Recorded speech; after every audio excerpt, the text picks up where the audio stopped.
Hey folks, this is Ryan from experiencegear.net. Today we're going to be looking at the 2013-2014 Atomic Bent Chetler. We're calling this the Bent Chetler 3 because this is the third model in the series. I think they're up to the fifth or sixth at this point with a wide range of different widths. But today we're looking at one of the originals. This dates back to about 10 years old. The short and sweet of it is we really enjoyed this ski for a playful pow ski. But we ended up testing this in the 183. For this model year, it came in a 183 or 192. With this ski being about 123 millimeters underfoot, you'd expect that this ski would be pretty good in deep pow, and that did not disappoint. The Bent Chetler 3 was super solid, staying on top of the snow when at speed, planes incredibly well, and is just a real blast when you're doing some resort laps. One of the things we did notice, though, was at slower speeds, the lack of surface area with the heavy tip taper does mean that the tips are going to dive more so than you would expect in other skis that are in the category. Something like Rossignol Black Ops is going to provide a little bit more float at slower speeds, which is somewhat counterintuitive because that ski is a little bit harder to get around. So just keep that in mind. If you live somewhere where you have a really high water content snow, this ski is not going to be as good if you're not skiing fast. If you are skiing fast and you're playing on top of the snow, by all means, the ski's great. Once your pow is starting to get chopped up in the resort, again, the Bent Chetler is a real pleasure to be on top of. And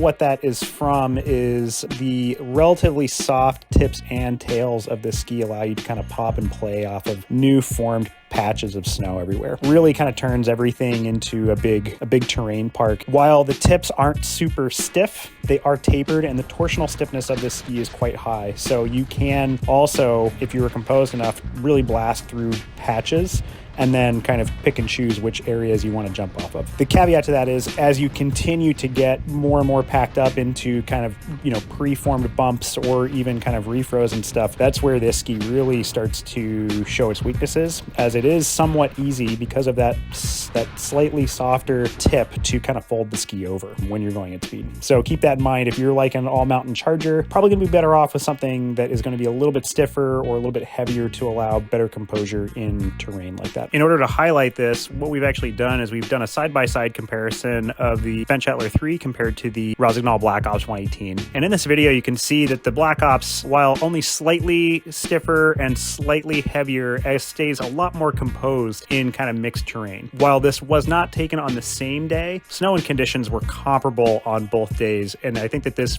kind of side-by-side comparison really highlights lack of tip stiffness on the Bent Chetler 3 in particular. When the conditions are consistent, like on a groomer or a soft day, like you'd find early morning or late spring, the Bent Chetler 3 is, again, incredibly fun to be on. It's got a little bit of camber underfoot. It's got a relatively tight turning radius, so you can really make some nice groomer carves with this quite wide ski. And while the snow is consistent, it is really going to be quite fun and really composed while at speed. Probably had some of my fastest days on snow this year on the Bent Chetler 3. However, once that terrain starts to kind of get manked up or you're getting into refrozen coral, you're going to really need to dial back the speed because quite frankly, the tip stiffness on this ski is really just not there. While it might be really playful and easy to butter and manual out of things and pop off of little side hits, the relatively soft tips and tails don't provide a ton of support on firmer landings. So I found myself really trying to look for smooth transitions, smaller hits, rather than going for like a big,